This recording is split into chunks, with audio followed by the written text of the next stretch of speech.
The overall goal of this procedure is to axotomize the facial nerve to study peripheral nerve damage. The facial nerve originates in the pons of the brainstem and exits the skull via the stylomastoid foramen. The nerve then branches into its major components. Once exposed, the nerve is axotomized at its exit from the stylomastoid foramen. Two major landmarks help locate the facial nerve. The first is the ear canal, which is composed of pearly white cartilaginous plates connected by a thin membrane. The other is the anterior belly of the digastric muscle, which lies on top of the nerve and its exit from the stylomastoid foramen.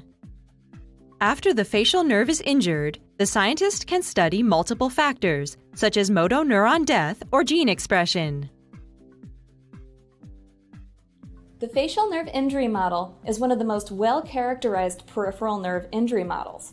Advantages of this technique are its simplicity, high reproducibility, and lack of effect on vital functions from the subsequent facial paralysis. Additionally, due to the highly symmetric nature of the nervous system, the uninjured side can serve as a paired internal control for your experiments.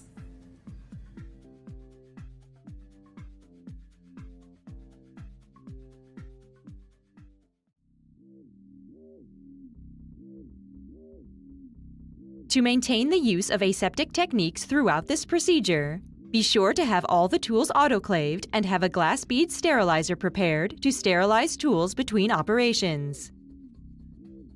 Prepare the surgical bench by placing an absorbent pad over a heating pad, setting up the microscope, and taping the nose cone so it aligns with the edge of the visual field.